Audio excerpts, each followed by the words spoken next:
What happens when you put Bluetooth into a vintage tractor? This tractor belongs to my dad and it's really old. It's loud, simple and full of character. But one thing was always missing: music. So I decided to fix that. I designed and built a custom radio with Bluetooth, AUX and USB. Now we can play music from a phone or a USB stick while driving this old machine. In this video I will show you how the radio works and how I built and installed it into the tractor. Let's start.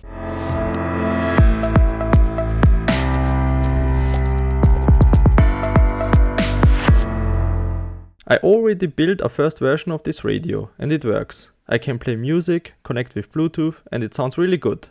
Let me show you how it sounds.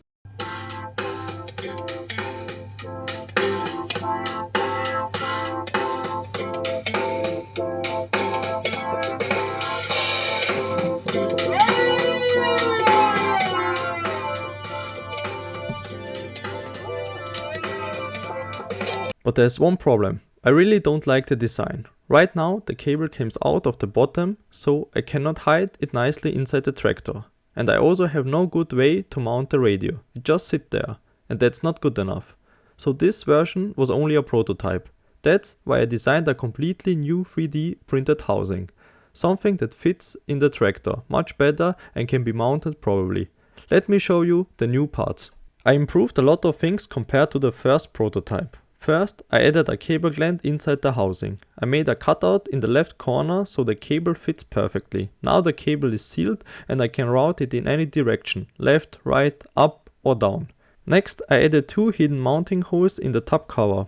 This allows me to mount a radio in the tractor without seeing the screws from the outside. It looks much cleaner now. I also added M2 heat inserts for the top cover, the radio and the speakers. This makes the whole assembly much stronger and easier to take apart later.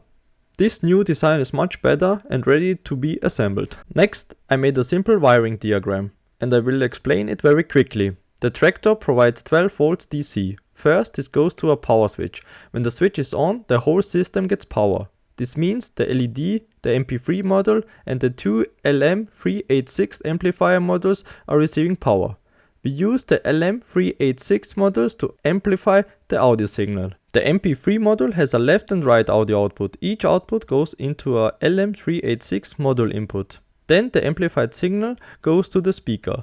On the amplifier module, 4cc goes to the speaker plus and ground goes to ground. And that's basically the whole circuit. The small adjustment knobs on the amplifier modules are marked in red in the diagram.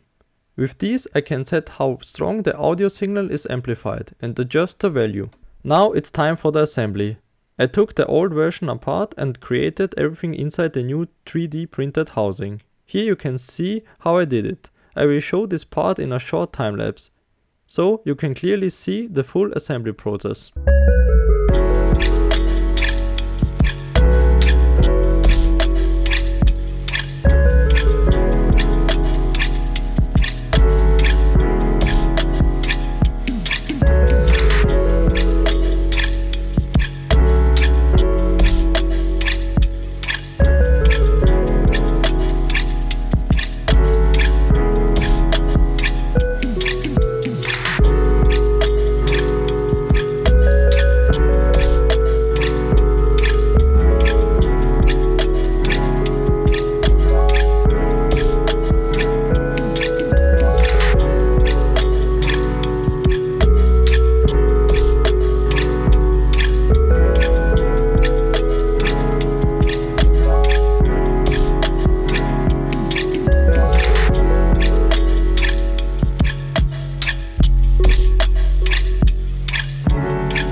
Now I install the radio in the tractor. First I have to remove the speakers. This gives me access to the mounting holes so I can screw the radio to the roof.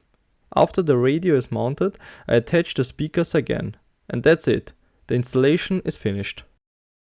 After that, the cable routing is also important. On the left side I routed the cable between the window sill and the pillar. This keeps the cable hidden and protected.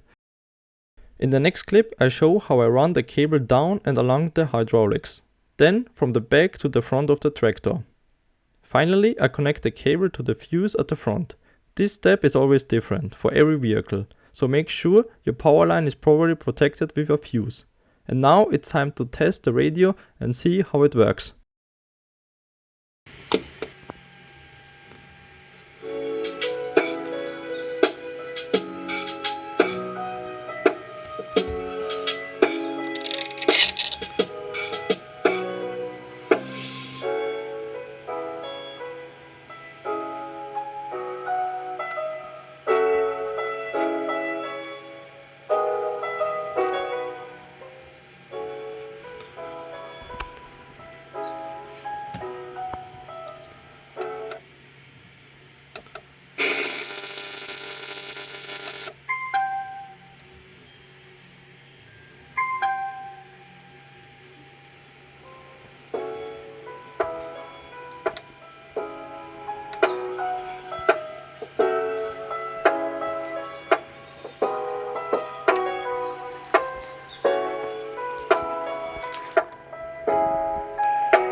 At the end here is a quick project overview including the cost. Before I start I want to say that the 3D file I use for the tractor radio is linked in the video description below.